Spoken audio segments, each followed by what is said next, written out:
Sarapan ako. Sobrang sarap. Ano? Ibap, condense, at beer brand. So ito yung pamalit sa milk boy natin. Pag wala kang kasaba. Saka avocado flavor mga kaidol. Bumili ako ng avocado, 4 cups.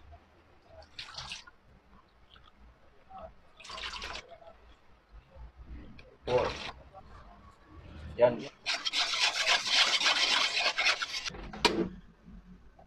Ayan.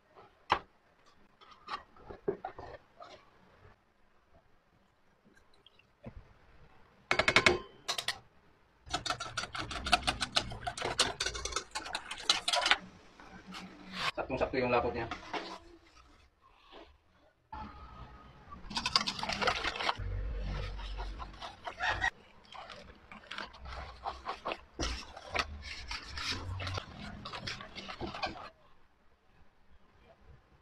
Okay, dulu.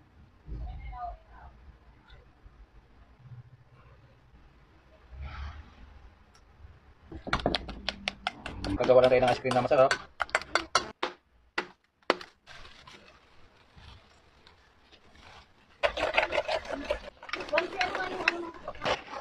Yan, ice cream na siya mga kaidol. Tapos dyan mga kaidol na ginawa natin yung kanina avocado. Grabe sarap ito mga kaidol. Daming flavor.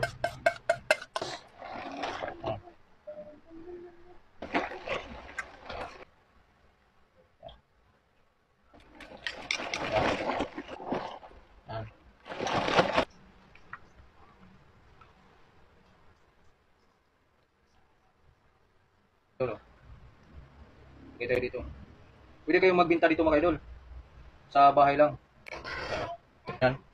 Ayan takip. So yung mga idol, ilagay na natin sa preset. So ayan mga idol, yung ice cream natin na pinatigas. So saglit na siya tumigas mga idol. Oh. Yan o. Yan kung mapapansin nyo, sobrang lamig. Yan o, ilo-ilo yung gilid. Yan o.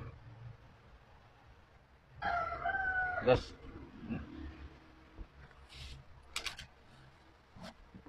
Pure bunga yung gamit natin, daming flavor.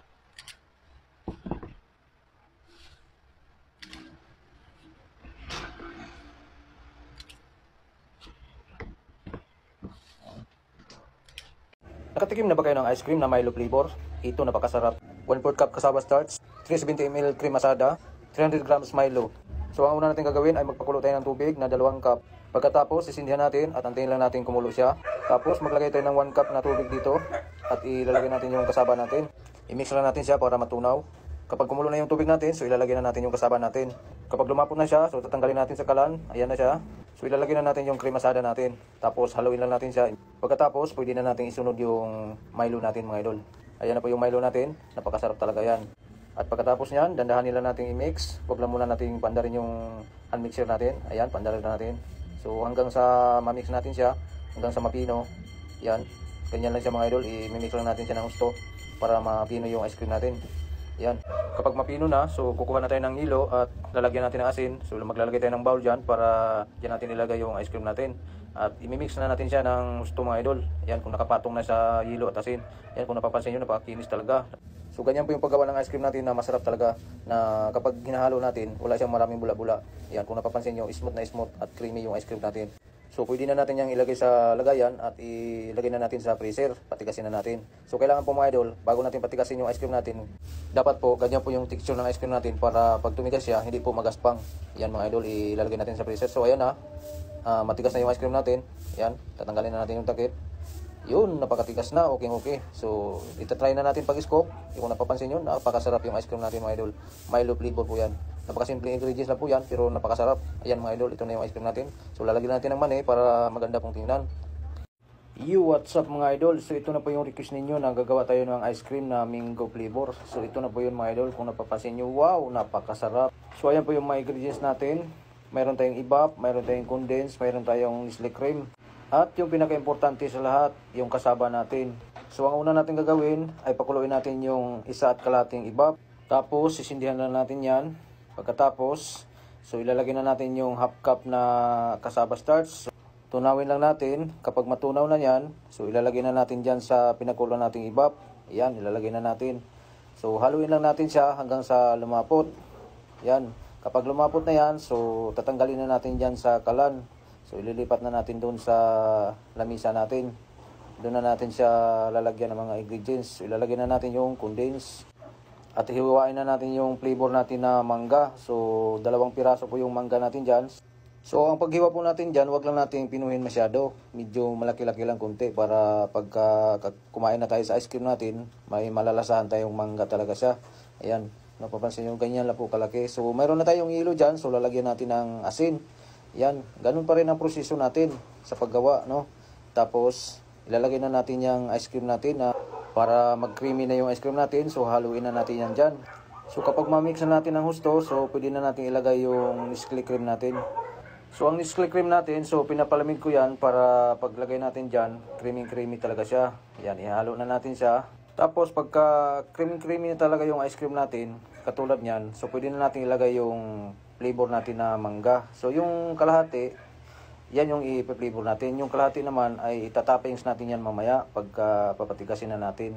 So ayan, haluin lang natin siya. Wow, napakasarap talaga yung ice cream natin.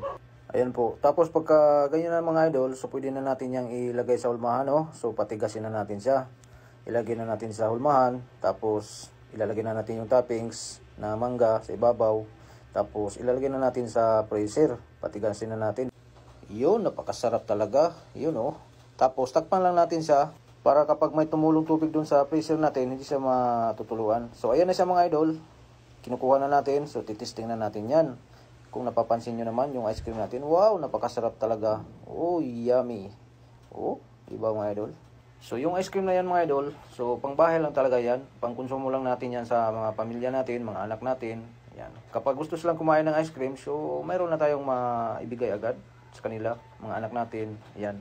Pang ano lang talaga yan, pang bahay lang na recipe. So yun lamang po mga idol. So maraming salamat po sa inyong panunod. So hanggang dito na lamang po yung video natin. Sana nagustuhan nyo itong video. So maraming salamat po. Nasubukan nyo na bang gumawa ng ice cream na hindi tayo gagamit ng freezer o kaya ref? So ito mga idol, panoorin nyo ito. Ayan, kung napapansin nyo yung ice cream natin, napakakinis talaga.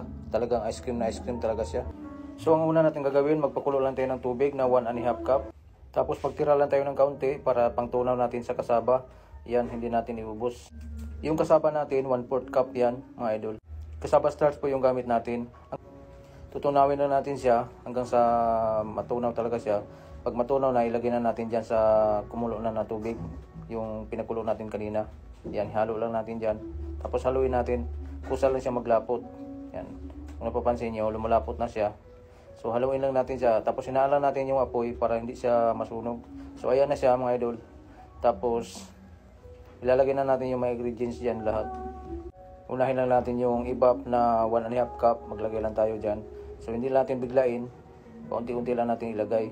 I-mix lang natin muna. Tapos ilagay na naman ulit. So kapag ganyan na siya, so pwede na natin ilagay yung asukal dyan.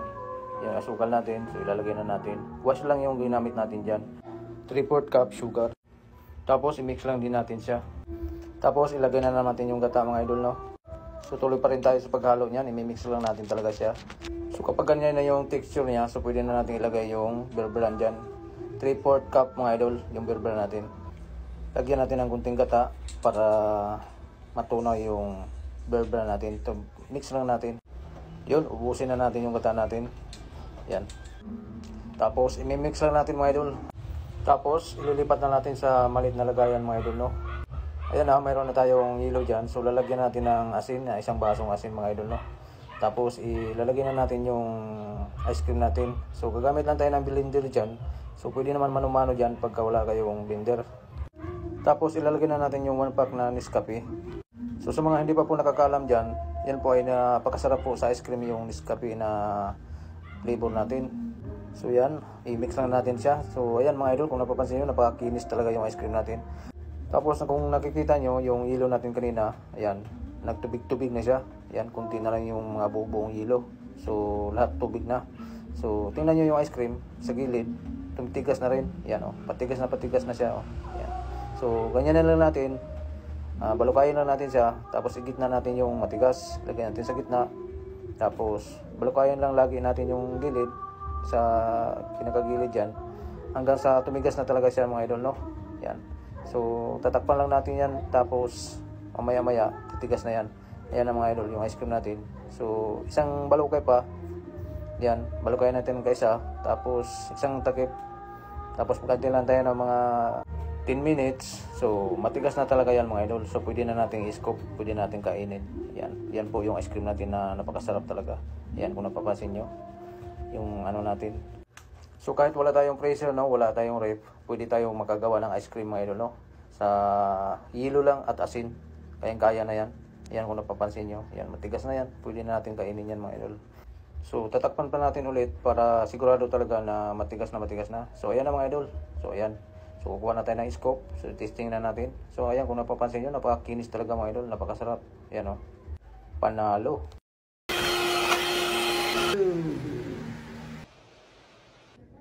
Yo, what's up mga kaidol? So magandang araw sa inyong lahat dyan. Kumusta kayo?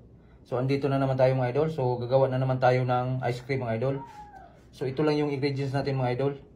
Yan, Milk Boy, tapos yung avocado, 2 piraso mga idol. Tapos condense. Yung avocado natin mga idol, pinalamig ko to sa freezer. Yan, kung napapansin nyo, sobrang lamig niya. Tapos yung condense, so mamaya makikita nyo kung anong gagawin natin. Yun, sarap.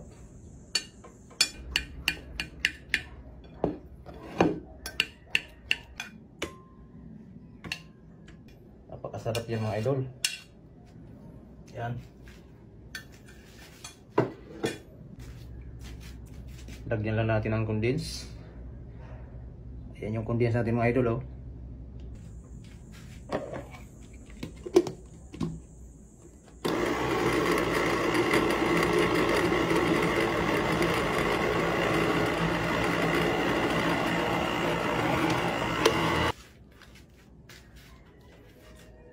Mga idol, oh, diba?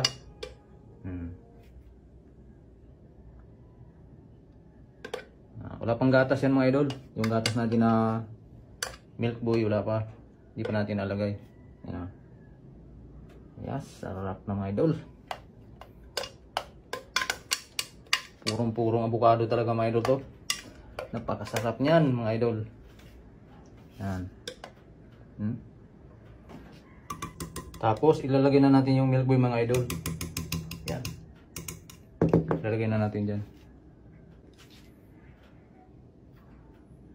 Huwag lang nating biglayin mga idol, tandaan lang, mga 2 kutsara lang muna. Yan, pandar natin.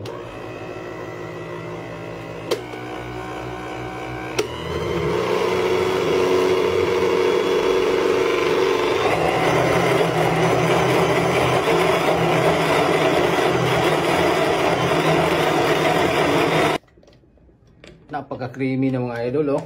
Ice cream na, oh. Oh. Hindi na tayo kailangan pang mga asin-asin dyan mga idol, saka yelo.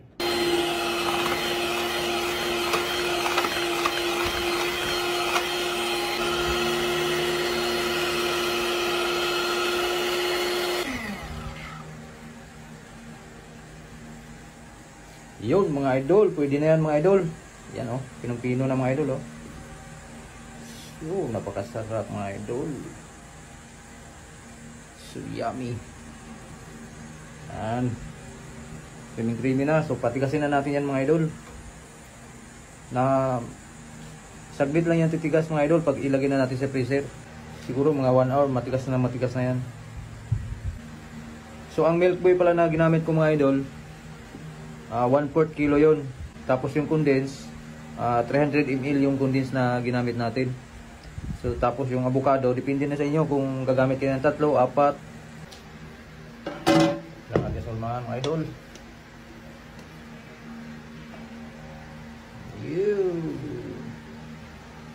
So yummy.